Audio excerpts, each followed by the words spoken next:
Kerendahan kita tumbang. Betul Pak Buzi, memang ketika saya sendiri ya kalau minum es gitu itu memang betul serasa langsung ada hadir lendir ya. Iya. Begitu Jadi ketika goreng-gorengan tuh Pak. dia kan Oh. kalau es itu dia mendinginkan. Sesuatu yang dingin itu melemahkan fungsi-fungsi organ, kerja organ. Contoh, kita bekerja kayak gini. Betul. Ini kan energi. Terus kita masukkan tangan kita ke es, terus kita gerakan kayak gini berat. Iya. Padahal tadinya tidak. Nggak ada yang berubah kecuali sesudah masuk ke dalam air es. Betul. Kenapa? Dia membekukan semuanya. Sama, air dingin itu, sifat dingin itu menyerap energi. Berarti Pak Puji, kalau saja lendir itu hadir di tenggorokan kita dan menjadi faktor predisposisi atau faktor penyebab terjadinya batu, dan kalau saja itu ditanggulangi dengan pendekatan holistik, itu segera akan musnah itu lendirnya ya Pak ya? Ya, makanya lendir itu akan muncul, itu ada dua faktor. Betul. Apakah itu patogen? Patogen berarti sesuatu yang masuk atau sesuatu yang masuk dari luar masuk ke dalam, bisa makanan, bisa cuaca, angin masuk ke dalam lewat kulit atau yang dimakan. Ini namanya patogen. Jadi lendir yang terbentuk karena sesuatu yang masuk.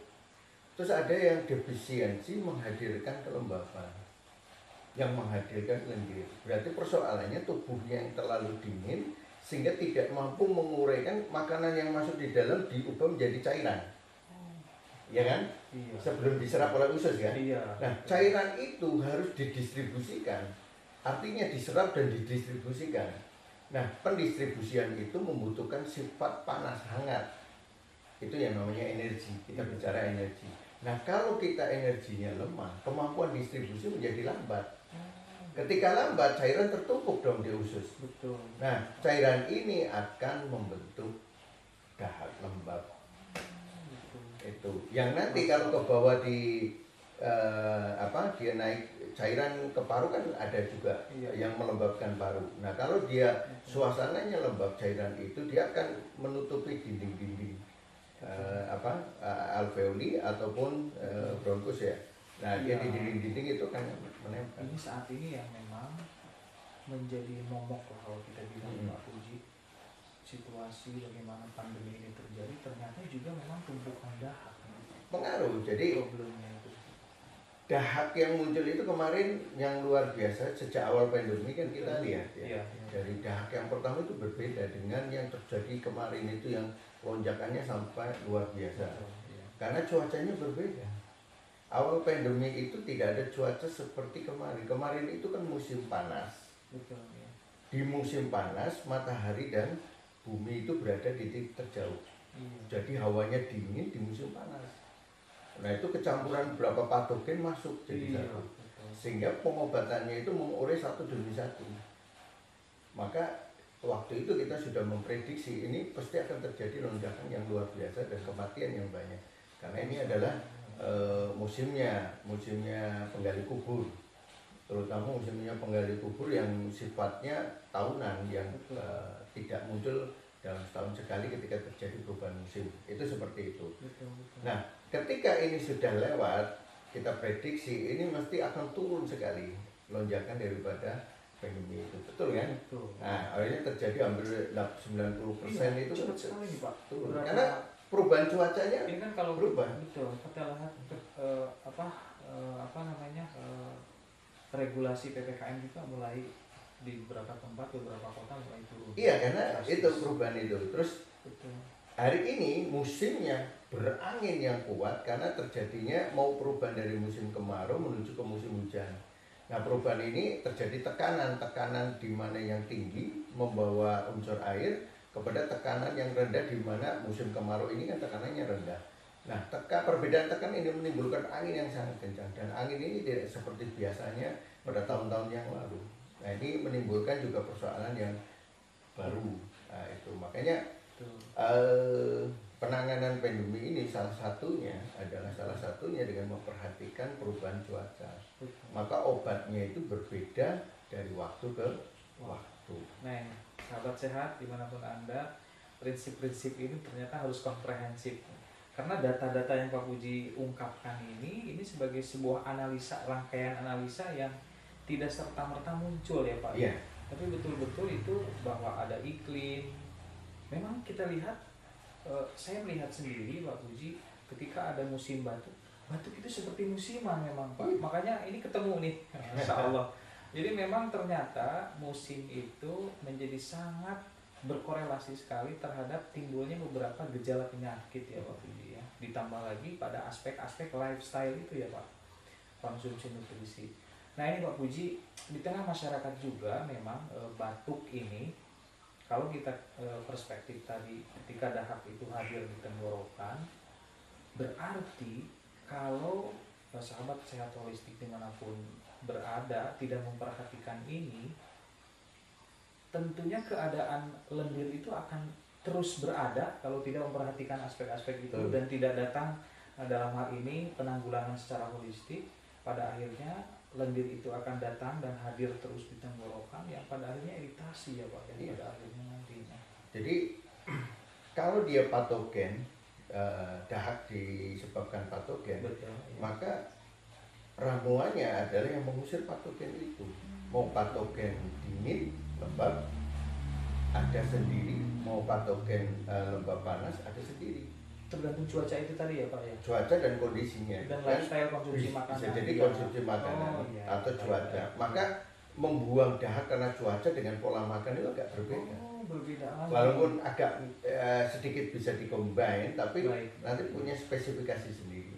Itu yang pertama. Betul. Kemudian ketika dia defisien, kasusnya defisien, bukan pakai pembuang dahak sebenarnya, cukup dengan penyebabnya. Misalnya defisien itu mungkin sahabat holistik belum kondisi lemah gitu lemah ya, di dalam tubuh. Misalnya dia kekurangan energi kurang. Paru-parunya ininya kurang, jantungnya denyutnya juga kurang, itu namanya fungsi Ini energi. akan banyak lagi Pak, sahabat sehat akan banyak lagi penjelasan dari Pak Puji bagaimana nanti kalau membahas dari sisi orang ini dengan gangguan batuk ini, belum lagi dia kurang olahraga ya Pak ya, belum lagi dia secara psikis orangnya introvert, tertutup ya Pak. Nah ini perspektif dijelaskan dulu Pak Puji. Nah ini ketika dia energinya lemah, maka obatnya tonikum.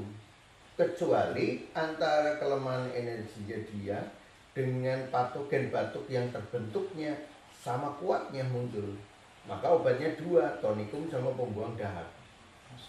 Nah kalau dia masalahnya kekurangan cairan, ya cairan kurang, darah kurang, sehingga paru-parunya kering, maka terjadi batuk, sesak, dahak keluar susah, kuning pekat, susah keluarnya. Maka ramuannya adalah pemberi cair, membuat tubuhnya itu bisa menangkap cairan lagi, atau dikasih makanan yang sifatnya melembabkan paru. Nah kalau dahaknya itu juga lengket dan banyak, berarti ada dua, dia dikasih cairan dan diberi ramuan pembuang dahak yang sifatnya untuk membuang kepekatan pada dahak tadi.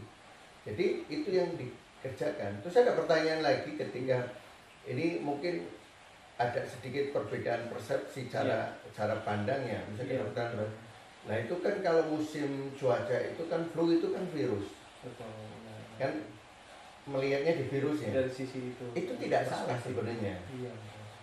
Nah kita melihat dari sisi penyebabnya. Sekarang pertanyaannya, virus itu punya nggak tempat media untuk hidup? Kan virus itu butuh media untuk hidup. Nah tubuh ketika dalam situasi cuaca tertentu, terus tubuh itu kemudian berubah menjadikan suasananya memungkinkan untuk hidup virus itu, dia berkembang. Tapi ketika dia cuaca sudah berubah, tubuh juga berubah, virus itu tidak signifikan lagi berkembang di situ.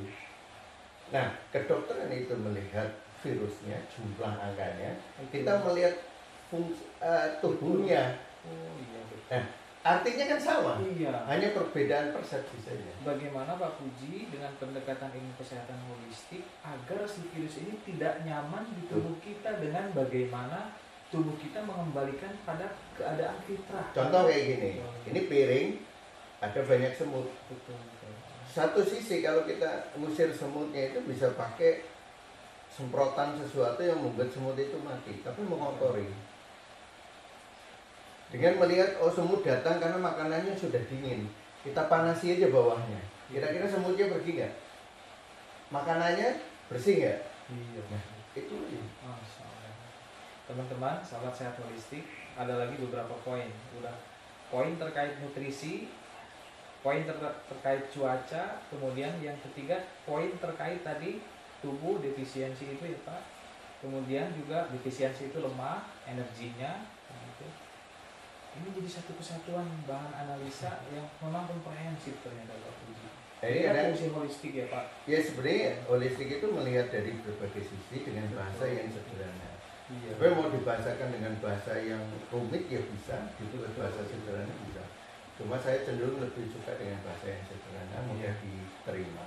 Betul. Maka teman-teman di kedokteran, teman-teman kita di kedokteran tinggal membahasakan dengan bahasa mereka.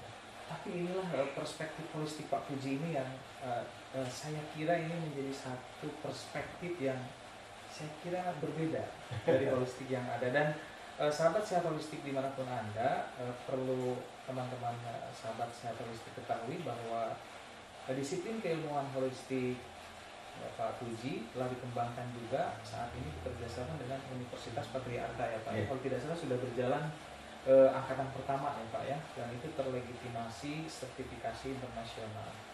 Jadi ini sangat menarik tentunya. Nah ini coba akan kita masuk Pak Puji, bagaimana akan memberikan satu sampel begitu ya, satu kasus batuk yang nanti dilihat dari berbagai aspek Pak. Bagaimana apabila seseorang dengan batuk keadaannya defisien ketika cuaca hujan nih, saat ini musim hujan, dan nutrisinya misalkan dia senangnya vegetarian gitu Pak. Nah, sebagai salah satu case, dan mungkin ada salah satu produk untuk penanggulangan ini Pak. Kalau defisien misalnya dia defisien ya, tanpa nanti defisiensi pembagiannya banyak. Banyak juga Pak, lemah itu ya. Jadi defisiensi dengan mudah terserang cuaca, angin, kemudian terjadi batuk karena cuaca. Jadi karena lemahnya tubuh, dia mudah terkena cuaca yang dingin, ada serangan misalnya hawanya dingin, cuaca dingin, dia terkena batuk, sesak. Kita punya produk yang namanya tonik lima rasa, khusus untuk itu.